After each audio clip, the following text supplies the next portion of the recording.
नमस्कार, news one India देख रहे हैं आप। मैं हूं आपके साथ पूजा यादव। बुलेटिन की शुरुआत बड़ी खबर के साथ में करेंगे। बड़ी खबर इस बीच जहांगीरपुरी से ही आ रही है। जहांगीरपुरी हिंसा को लेकर एफआईआर दर्ज हुई है। पुलिस ने 9 लोगों को गिरफ्तार अब तक किया है। पथराव में 6 पुलिसकर्मी समेत 7 लोग घायल हुए थे। देखिए, अब तक 15 से ज्यादा लोगों को हिरासत में लिया जा चुका है, जिनसे पूछताछ लगातार चल रही है और उनकी डिटेल्स को भी खंगाला जा रहा है। अब तक 9 लोगों की गिरफ्तारियां हो चुकी हैं। कई धाराओं में मामले भी दर्ज हो रहे हैं।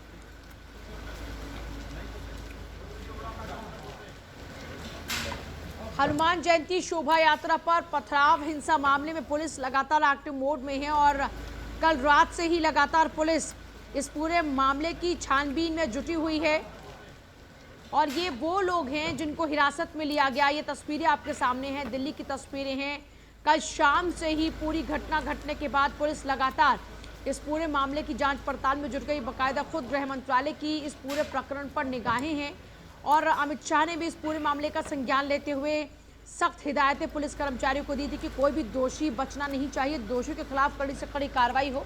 ऐसे में लोगों को पहले हिरासत में लिया गया पूछताछ के लिए और उसके बाद 9 गिरफ्तारियां अब तक हो चुकी हैं।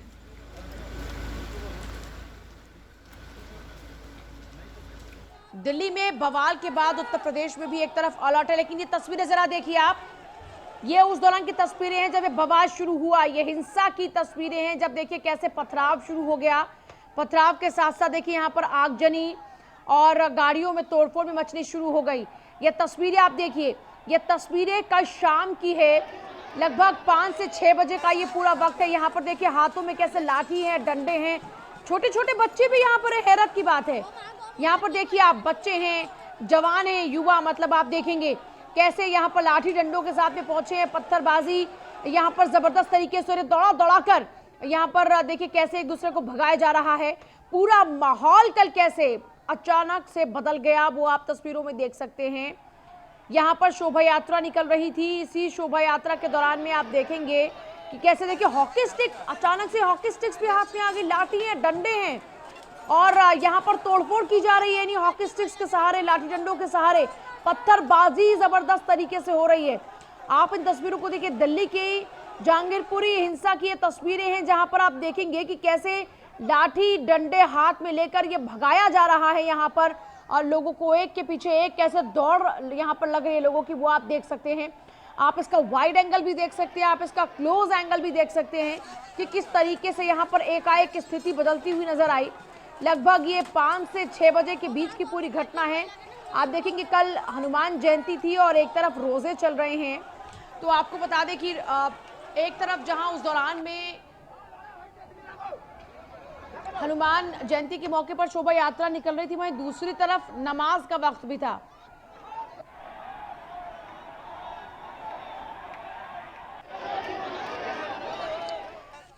इस पूरे मामले को लेकर कई बीजेपी के सांसदों की तरफ से रिएक्शन आया है। सांसद गौतम गंभीर ने इस पूरे मामले को लेकर क्या कुछ रिएक्शन दिया, जरा वो भी देखिए। शोभा यात्रा पे हुआ पथराव बड़ा ही दुखदाई है। ये दिल्ली की सोच और दिल्ली के कल्चर के खिलाफ है। मैं सभी से अपील करता हूँ कि शांति बनाए रखिए और दोषियों को कड़ी से कड़ी सजा मिलनी चाहिए। शोभा यात्रा पे हुआ गौतम गंभीर भी लोगों से अपील कर रहे हैं कि वो शांति बनाए रखें और पुलिस अपना काम कर रही है, दोषियों को बख्शा नहीं जाएगा। यही अपील आपका अपना चैनल न्यूज़ वन इंडिया भी आपसे करता है कि आप लोग शांति बनाए रखें। अगर कोई भी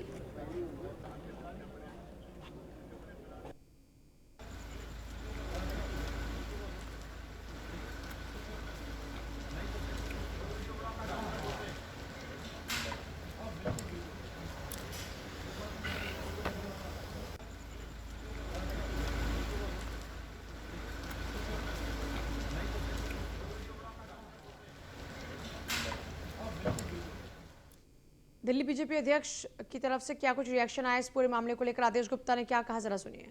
को हनुमान जयंती जन्मोत्सव की बहुत शुभकामनाएं देता हूं। और जिस तरह से दिल्ली के अंदर जहांगीरपुरी इलाके में जो सांप्रदायिकवादी ताकतों ने, जो उपद्रवियों ने हनुमान जन्मोत्सव पर निकाली जाने वाली शांतिपूर्ण ढंग से उस शोभा यात्रा के ऊपर जो पथराव किया, वो मात्र एक संयोग नहीं, एक बहुत बड़ी साजिश है।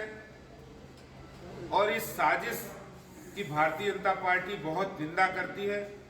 जो भी इसमें दोषी है, जिन्होंने दिल्ली का माहौल बिगाड़ने की कोशिश की, जहांगीरपुरी इलाके में पथराव किया शोभा यात्रा पर, उनको सजा मिलनी चाहिए और दिल्ली पुलिस उस काम को जरूर करेगी। और मैं स्वयं भी माननीय गृह मंत्री जी से भी बात करूंगा। लेकिन सवाल उठता है कि दिल्ली में आम आदमी पार्टी सरकार जिस तरह से आए दिन दिल्ली के उन इलाकों में, अनऑथराइज कॉलोनी के अंदर, जहांगीरपुरी हो या जमुना पार हो, या दिल्ली के ऐसे इलाके जहां पर बहुत कंजेस्टेड आबादी है, वहां पर रोहिंग्या और बांग्लादेशी बड़ी संख्या में घुसपैठ कर रहे हैं और दिल्ली सरकार उनको बिजली के कनेक्शन, पानी मुहैया करा रही है। तो ऐसे में दिल्ली सरकार की भी ये जवाबदारी है कि उन लोगों को, ऐसे सांप्रदायिक उपद्रवियों को वो संरक्षण क्यों दे। दिल्ली में बवाल के बाद यूपी में अलर्ट है। योगी सरकार ने अलर्ट मोड पर रखा है तमाम दिल्ली से सटी सीमा वाले इलाकों को। यहां पर चौकसी बढ़ा दी गई है। एडीजी लॉ एंड ऑर्डर की तरफ से यूपी में अलर्ट जारी किया गया है। अपने अपने क्षेत्र में पूरी सतर्कता बरतें। प्रशांत कुमार ने कहा है, सूचना संकलन करते हुए किसी प्रकार की घटना ना होने दें।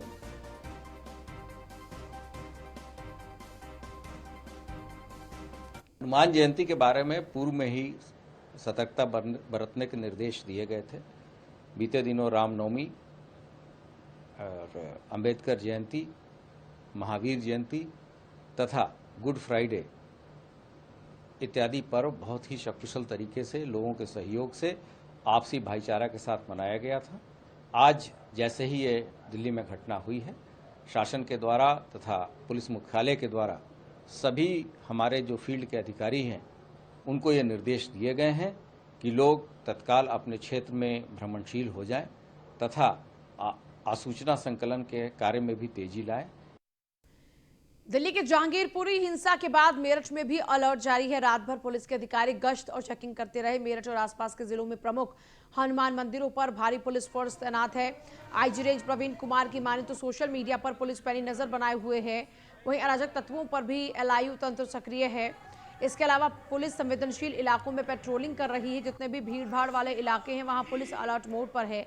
लगातार पेट्रोलिंग और गश्त की जा रही है ताकि दिल्ली जैसी कोई घटना मेरठ रेंज के किसी भी जिले में ना घटे।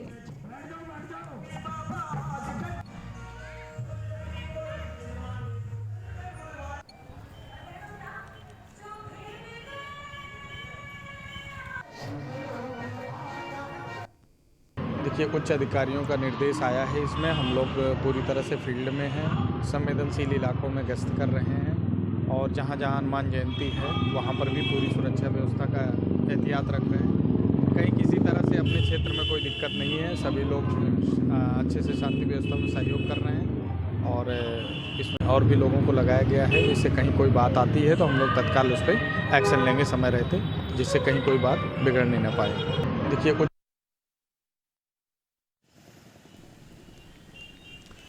देखिए, यूपी के अंदर आप तमाम तस्वीरें देख रहे हैं। पहले ही एहतियातन तौर पर आप देख सकते हैं, शोभा यात्रा के मौके पर आप देख सकते हैं भारी पुलिस फोर्स यहां तैनात है और तमाम आला अधिकारी भी लगातार नजरें बनाए हुए हैं।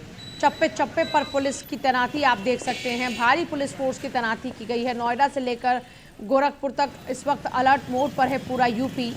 दिल्ली में लगी आग के बाद यूपी में इसकी चिंगारी कहीं ना पहुंच जाए, पहले से ही एहतियात बरते जा रहे हैं। ADG law and order Prashant Kumar ने पहले ही निर्देश दिए कि पूरे यूपी को अलर्ट पर रखा जाए।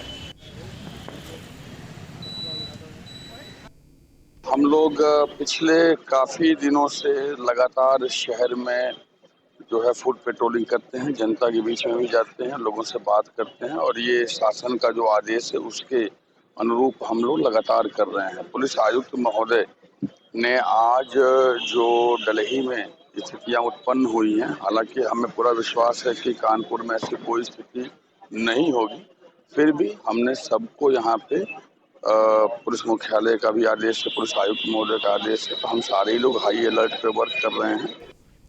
मेरे दो सहयोगी फिलहाल मेरे साथ में और बाकी सहयोगी जल्दी जुड़ेंगे जो कि बाकी अपने अपने इलाकों का अपडेट हमको देंगे। फिलहाल योगेंद्र अलीगढ़ से हैं और अश्विनी लखनऊ से हमारे साथ में लगातार बने हुए। अश्विनी, पूरे यूपी को इस वक्त हाई अलर्ट पर रखा गया है। दिल्ली की चिंगारी यहां पर आग न लगा दे, इसलिए पहले से ही पुलिस फोर्स तैनात है। हम लगातार देख रहे हैं मोस्टली जो सेंसिटिव इलाके हैं या फिर अति संवेदनशील इलाके हैं वहां पर पहले से ही पुलिस की लगातार नजरें हैं और पूरी टीम बाकायदा गश्त कर रही है लगातार। बिल्कुल, दिल्ली के जहांगीरपुर में जो पूरा मामला हुआ, वाकया हुआ, उसके बाद उत्तर प्रदेश को हाई अलर्ट पे रखा गया है। मुख्यमंत्री सीधे खुद मॉनिटरिंग कर रहे हैं। तमाम जो आला अधिकारी उनको निर्देशित किया है कि उत्तर प्रदेश के तमाम जो जिले हैं उनको सुरक्षा व्यवस्था और कानून व्यवस्था को लेकर के जो जरूरी प्रक्रियाएं वो पूरी की जाए। निश्चित तौर पर बाकायदा बयान एडीजी एलओ ने जारी किया, उसमें कहा गया है कि उत्तर प्रदेश के तमाम जो सीमावर्ती जिले हैं दिल्ली से सटे हुए, उन पर विशेष ध्यान दिया रहा है। निश्चित तौर पर जो निगरानी की जा रही है वो तमाम जो पश्चिमी उत्तर प्रदेश जिले हैं उन पर ज्यादा किया, जिसमें नोएडा शामिल है, साथ ही साथ अगर बात करें गाजियाबाद है, मेरठ है, मुजफ्फरनगर है, बागपत है। ये जिले जो पहले भी काफी सेंसिटिव रहे हैं, जहां पर सामुदायिक दंगे इस तरीके से पहले भी देखने को मिले। लेकिन उत्तर प्रदेश की अगर बात करें, उत्तर प्रदेश की स्थिति पहले 2017 से पहले 2000 और इस समय काफी अंतर आ चुका है, क्योंकि उत्तर प्रदेश में 2019 में जो सीए एनआरसी के दंगे हुए थे उस दौरान माहौल खराब करने की कोशिश की गई थी। लेकिन जिस तरह से मुख्यमंत्री योगी आदित्यनाथ के काम किया था, जिस तरह से कार्रवाइयां हुई थी, निश्चित तौर पर दंगाइयों को, उपद्रवियों के कमर तोड़ दी। निश्चित तौर पर उत्तर प्रदेश में तमाम चाक चौराहा पर जब हम खड़े होते हैं तो यही बात होती है कि उत्तर प्रदेश के अंदर कोई भी दंगाई या फिर कोई उपद्रव करने की कोशिश करेगी तो निश्चित तौर पर उस बार बुलडोजर चलना तय है। ऐसे में जब इस तरह की मंशा सरकार की है, इस तरह के लोगों की मंशा बन चुकी है कि उत्तर प्रदेश में इस तरह के काम नहीं हो सकते, तो निश्चित तौर पर यह एक बेहतर संदेश उत्तर प्रदेश की जनता के लिए है। हालांकि उत्तर प्रदेश में तमाम जो जिले हैं उनको, उनके जो एसएसपीज हैं उनको सिर्फ साफ तौर पर निर्देशित किया गया है कि अगर आपके जिले में किसी भी तरह की कोई घटना होती है तो सीधे तौर पर जिम्मेदार वहां के जो एसएसपी होंगे वो होंगे। निश्चित तौर पर पश्चिमी उत्तर प्रदेश को लेकर के खास रणनीति बनाई गई है, जिसमें पश्चिमी उत्तर प्रदेश में गाजियाबाद, नोएडा, गौतम बुद्ध, मेरठ, मुरादाबाद, बागपत, ये सहारनपुर, ये वो जिले हैं जिनको मॉनिटरिंग अलग से की जा रही है। वहां अलीगढ़ इसमें भी शामिल है, जिनकी मॉनिटरिंग अलग से की जा रही है। और सोशल मीडिया जो प्लेटफॉर्म है उन पर विशेष तौर पर ध्यान रखा जा रहा है कि कोई भी अफवाह ना फैलने पाए, कोई भी अफवाह फैलाए तो तत्काल प्रभाव से उस पर कार्रवाई की जाए। राजधानी लखनऊ की बात करें तो तमाम आला अधिकारी लगातार यहाँ बैठकें कर रहे हैं और जो एडीजी एलओ और डीजीपी खुद पूरे उत्तर प्रदेश की मॉनिटरिंग कर रहे हैं। तमाम जो जिले के अधिकारी हैं उनसे सीधे बातचीत कर रहे हैं और साफ तौर पर निर्देश दिया है कि कोई छोटी सी भी घटना अगर हो रही इस समय, तत्काल प्रभाव से उसको गंभीरता से ले और उस पर कार्रवाई करें। निश्चित तौर पर तमाम जो आला अधिकारी हैं उनको निर्देशित किया गया है कि गश्त टीमें बनाएं और दिन हो या रात हो 24 घंटे गश्त करें। और जहां पर पहले माहौल भविष्य में पहले खराब हो चुका है भूत में, वहां पर जाकर के विशेष तौर पर ध्यान रखें। जैसे लखनऊ का पुराना लखनऊ है, वहां पर इससे पहले भी तमाम तरह के उपद्रव हो चुके हैं, जिसको लेकर के विशेष सतर्कता वहां बरती जा रही है। अलग से वहां पर पुलिस फोर्स लगाया गया जो पेट्रोलिंग कर रही है और सबसे ज्यादा विशेष जो ध्यान रखा जा रहा है वो गली और कूचों में है। वहां पर गलियों में जाकर के पुलिस को पेट्रोलिंग करने के लिए कहा गया। निश्चित तौर पर जो भी दिल्ली की घटना है उसे पूरे उत्तर प्रदेश में मुख्यमंत्री मॉनिटरिंग कर रहे हैं और लगातार अधिकारियों के टच में है कि अगर उत्तर प्रदेश के अंदर कहीं पर छोटी अश्विनी, मैं आती हूं आपके पास में, योगेंद्र भी हैं लखनऊ से। योगेंद्र, अगर अलीगढ़ की बात करते हैं, पिछले कुछ दिनों में जिस तरीके से लाउड स्पीकर, लव जिहाद, इस तरीके के तमाम मामले सामने आए हैं, इस दिल्ली के जहांगीरपुरी में हुई हिंसा का कोई असर तो वहां पर नहीं है, कोई इंफॉर्मेशन, कोई इनपुट, और पुलिस की यहाँ पर क्या कुछ तैयारियां हैं? देखिए, पुलिस ने यहाँ पर जो तैयारियां की है, जिस तरीके से कल हनुमान जयंती थी तो हनुमान मंदिर के आसपास पुलिस ने कड़ी सुरक्षा की थी। लेकिन अलीगढ़ एक बहुत ही ज्यादा सेंसिटिव शहर है, यहाँ पर जरा सी साइकिल लड़ने के ऊपर ही यहाँ पर दंगे हो जाते हैं, जैसे 2006 में हुए और 2019 में हुए, 2020। तो लेकिन यहाँ पर 1920, लेकिन यहाँ पर जो भी जो क्या कहते हैं, जो कल एक घटना हुई कि जिस तरीके से पुलिस प्रशासन पूरी तरीके से मंदिरों के पास सजग था, वहां पर पूरी उन्होंने सुरक्षा की। लेकिन एक कल जो वहां पर कुछ एक गली में जो सबसे सेंसिटिव इलाका, वहां पर कुछ लोग गाली बक रहे थे मस्जिद के पास, तो उसके बाद जब उन्हें वहां से टोका गया तो उन्होंने पथराव कर दिया, दोनों तरफ से पथराव हुआ जिसमें 2-3 आदमी घायल भी हुए। तो ये, लेकिन पुलिस चूंकि वहां पे मुस्तैद थी तो वो मामला वहां उन्होंने संभाल लिया। लेकिन इसी तरीके से अगर पुलिस मुस्तैद रहेगी तो अलीगढ़ दंगों की भेंट नहीं चढ़ेगा। लेकिन इस टाइम जो जिस तरीके से लाउड स्पीकर, नमाज का जो ये विवाद चल रहा है, ये आग में घी डालने के लिए बहुत बड़ा विवाद है। और जिस तरीके से हर आदमी जो कहते हैं हर जगह लाउड स्पीकर लगा रहा है, और मुसलमान भी नमाज के ऊपर वो कि हम नमाज करें। तो ये विवाद कोई छोटा नहीं है, क्योंकि अलीगढ़ में लगभग 25-30 जगहों पर लाउड स्पीकर लग चुके हैं, लेकिन पुलिस ने अभी तक उनको सिर्फ रोकने के अलावा कोई कार्रवाई नहीं की। लेकिन अलीगढ़ एक ऐसा सेंसिटिव शहर है, अगर यहाँ जरा सी भी चिंगारी लगी तो यहाँ दंगा रोकना मुश्किल होगा, बहुत ही मुश्किल। तमाम सहयोगी लगातार उत्तर प्रदेश के कोने कोने की खबर आप तक पहुंचा रहे हैं और फिलहाल कानपुर से मेरे साथ सूरज मेरे सहयोगी जुड़ गए। सूरज, अगर कानपुर की करते हैं तो वहां पर क्या कुछ हालात बने हुए हैं? कल दिल्ली में हुई हिंसा के बाद में पुलिस की तैनाती यहां पर किस तरीके से है? एहतियातन क्या कुछ कदम उठाए गए हैं अब तक? बिल्कुल, मुझे आपको बता दें कि जिस तरीके से आज विश्व हिंदू परिषद के द्वारा कानपुर के निराला नगर रेलवे मैदान में रामोत्सव का आयोजन किया जा रहा है, जहां पर देश के बड़े बड़े संत महात्मा के साथ साथ यहां पर लगभग 2 लाख लोगों के आने की भी संभावना जताई जा रही है। इस कार्यक्रम को देखकर कानपुर जिला प्रशासन जो है वो पूरी तरीके से अलर्ट पर है। कल रात शाम की बात करें तो यहाँ पर पुलिस ने भारी अधिकारियों के साथ और भारी पुलिस बल के साथ यहाँ फ्लैग मार्च किया हुआ है। इस समय हम उसी मैदान में मौजूद हैं। देखिए, आपको दिखाते हैं कि यहाँ विश्व हिंदू परिषद के द्वारा दुनिया का सबसे बड़ा रामोत्सव का आयोजन किया जा रहा है। इस रामोत्सव में 6000 भगवान राम पूरे देश के हर 6000 गांवों से यहाँ पर बन के आएंगे और इस मंच पर विराजमान होंगे। ऐसे में इस कार्यक्रम को की भव्यता को देखते हुए कानपुर जिला प्रशासन ने पुलिस के 4 चौपट इंतजाम किए गए हैं। पुलिस कर्मियों के साथ साथ पीएसी और आरएफ के भी जवानों को यहाँ पर तैनात किया गया है ताकि किसी प्रकार की कोई गड़बड़ी ना हो। वहीं सुरक्षा व्यवस्था की बात करें तो चौराहों पर और जो मुख्य सड़क मार्ग है उन पर सीसीटीवी कैमरों से भी निगरानी की जा रही है और किसी भी प्रकार की कोई गड़बड़ी यदि करता है तो उसके खिलाफ कठोर कार्रवाई करने की भी बात की जा रही है। वहीं आपको बता दें कि जिस तरीके से दिल्ली में हिंसा हुई है उससे पहले नवमी की बात करें तो नवमी के दिन भी कई जगह प्रदेश और पूरे देश भर में हिंसा की खबरें आई थी। उसको देखकर कानपुर पुलिस प्रशासन पूरी तरीके से अलर्ट पर है। जी अश्विनी, अच्छा, अगर चलिए आपके पास वापस लौट रहे, जरा एक बार अपने दर्शकों को हम 5 तस्वीरें दिखाएं। अब आपकी स्क्रीन पर आने वाली 5 तस्वीरें आप जरा देखिए, क्योंकि ये 5 तस्वीरें दरअसल आपको बताएंगी कि किस तरीके से दिल्ली में हिंसा और उस हिंसा के बाद यूपी में अलर्ट। शामली, कानपुर, मेरठ, गाजियाबाद, नोएडा की ये तस्वीरें हैं जहां पर आप देखेंगे कि पुलिस इस वक्त हाई अलर्ट मोड पर है। पहले पथराव फिर फायरिंग हुई दिल्ली में और उसके बाद यूपी में एहतियातन कदम उठाए गए हैं। यहाँ पर भी भारी सुरक्षा बल तैनात किया गया है। शामली की तस्वीरें आप देख सकते हैं, यहाँ पर पुलिस फोर्स आपको नजर आएगा। वहीं कानपुर की बात करते हैं, यहाँ पर भी आपको तमाम अधिकारी नजर आएंगे। वहीं मेरठ, गाजियाबाद, नोएडा में आप देखेंगे खुद बाकायदा जो आला अफसर हैं वो मौके पर पहुंच रहे हैं और खुद मुआयना कर रहे हैं। तो गाजियाबाद, मेरठ, कानपुर, शामली, नोएडा सब जगह की एक जैसी तस्वीर कमोबेश आपको नजर आएगी। तमाम अधिकारियों को क्योंकि निर्देशित किया गया है कि कोई भी माहौल ना खराब करने पाए, इसकी जिम्मेदारी आपके कंधों पर है। ऐसे में खुद जिले के जो अधिकारी हैं उनसे पूरा का पूरा रिपोर्ट तलब किया जा रहा है और उनसे पूछा जा रहा है कि क्या कुछ स्थिति लगातार बनी हुई है। अश्विनी लगातार लखनऊ से बने हमारे साथ में। अश्विनी, कोई और नए ऑर्डर्स भी आए हैं कि लॉ एंड ऑर्डर को मेंटेन करने के लिए? बिल्कुल, जो ऑर्डर कल ही जारी किए गए थे उनके अनुसार ही काम करने के निर्देश दिए गए हैं। तमाम जो आला अधिकारी हैं जिलों के, चाहे वो कमिश्नर हो, चाहे लखनऊ से जिलों के या फिर एसएसपीज हो, उनसे खुद कहा गया है कि वो आप सड़क पर निकलिए और काम कीजिए। निश्चित तौर से कुछ देर पहले जो है डीके ठाकुर हैं जो लखनऊ के कमिश्नर हैं, वो पुराने लखनऊ गए थे क्योंकि जो पुराना लखनऊ है वो कहीं ना कहीं सेंसिटिव काफ़ी रहा है पहले भी। निश्चित तौर पर ऐसे में वहाँ का माहौल जाँचना परखना पुलिस के लिए काफ़ी ज़रूरी होता है। निश्चित तौर पर पुलिस के आला अधिकारी भ्रमण पे हैं।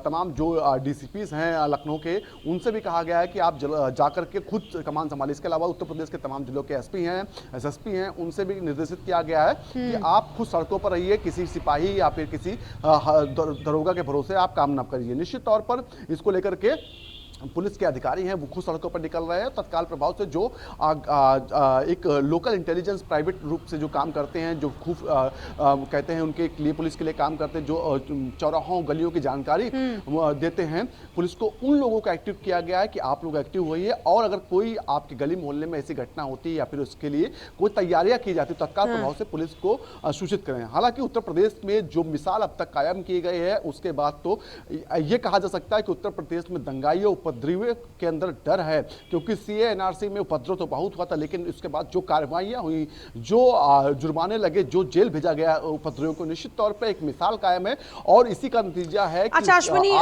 यूपी के अंदर तो हमने देखा है जब जब बवाल हुआ है तो उनके पोस्टर्स तक चस्पा कर दिए गए हैं। बड़े बड़े पोस्टर्स पर ऐसे माहौल खराब करने वाले लोगों की तस्वीरें छापी गई। ये तस्वीर यूपी के अंदर रही है और अब लगातार बुलडोजर चल रहा है और आप पुलिस के तमाम अधिकारियों को भी निर्देशित किया गया है कि आपको डटकर रहना है और कहीं भी गलती से ऐसी घटना ना घट जाए। क्या ये वजह है कि अभी तक यूपी के अंदर सिचुएशन अंडर कंट्रोल है? वरना उत्तर प्रदेश सेंसिटिव एक राज्य है, जिस तरीके से दिल्ली में हमने देखा इसका बहुत असर पड़ सकता था, लेकिन ये सरकार की अपनी जो इमेज है और प्लस जो तत्परता दिखाई लगातार एक्शन मोड में आने को लेकर, शायद उसका नतीजा है कि यूपी में अभी शांति है बनी हुई लगातार। बिल्कुल, उत्तर प्रदेश की जो मुख्यमंत्री की कार्यशैली है वो कहीं ना कहीं अब दूसरे राज्य उसको ऑब्जर्व कर रहे हैं और उसको एक्सेप्ट कर रहे हैं। निश्चित तौर पर मध्य प्रदेश की बात करें, मध्य प्रदेश में अब कोई घटना होती, उपद्रव होता तो तत्काल प्रभाव से बाकायदा पोस्टर लगाए जाते हैं जो उत्तर प्रदेश में पहले से होता आ रहा है। और जो बुलडोजर बाबा का कहा जाता है उत्तर प्रदेश में, जो काफी झूम के बोलता है, वो अब मध्य प्रदेश में इस्तेमाल हो रहा। कल ही की घटना है जो गुजरात में इस तरह की घटना होती है, जो एक शोभा यात्रा निकल रही होती है, उस हमला हो जाता है। निश्चित तौर पर उसके बाद जो पुलिस की कार्रवाई वहां पर होती है, निश्चित तौर पर वहां पर भी बुलडोजर दिखाई पड़ता है और बाकायदा जो अपराधी थे, जो उपद्रवी थे, उनके घरों बुलडोजर चलना शुरू हो जाता है। निश्चित तौर पर जो कार्यशैली उत्तर प्रदेश में कानून व्यवस्था को लेकर अपनाई जा रही है, तो कहीं ना कहीं उत्तर प्रदेश के लिए तो बेहतर है, साथ ही साथ अन्य प्रदेशों के लिए मिसाल बनती जा रही है। क्योंकि जिस तरह से अपराधी देखा जाता था, अपराध करते थे, उसके बाद फरार हो जाते थे, कोई उसके बाद पुलिस उनकी गिरफ्तारी के लिए दबसे देते थे, लेकिन लंबे समय तक गिरफ्तार नहीं कर पाते थे। कानपुर से सूरज भी लगातार बने हुए। सूरज, इतना बड़ा कार्यक्रम का आयोजन किया गया है, भारी तादाद में लोग भी यहाँ पर पहुंचेंगे, सुरक्षा के क्या कुछ इंतजाम हैं? यहाँ पर कितनी फोर्स है? बिल्कुल, आपको बता दें कि ये रामोत्सव का जो कार्यक्रम है वो कानपुर प्रांत के 22 जिलों के कार्यक्रम में किया गया है। वहीं आपको बता दें कि विश्व हिंदू परिषद का दावा है कि देश के 6000 गांवों से एक एक बच्चा भगवान राम के रूप में यहाँ पर आएगा और उसको यहाँ पर जो ये सामने हमारे आपको मंच दिख रहा है, देखिए पुष्पक विमान यहाँ पर बनाया गया है। जिस तरीके से भगवान राम श्रीलंका से जब रावण का वध करके पुष्पक विमान से अयोध्या आए थे, उसी तरीके से यहाँ पर अयोध्या पुष्पक विमान बनाया गया है। इस मंच की बात करें तो तकरीबन 80 फुट चौड़ा मंच है ये और तकरीबन 120 फुट ऊंचाई है इस मंच की। इस मंच की बात करें तो 1100 राम भगवान और 1100 हनुमान जी इस मंच पर विराजमान होंगे। वहीं इस मैदान की बात करें तो 6000 राम यहाँ पर बनकर इस मंच पे चलिए, दोनों का शुक्रिया इस पूरी जानकारी देने के लिए।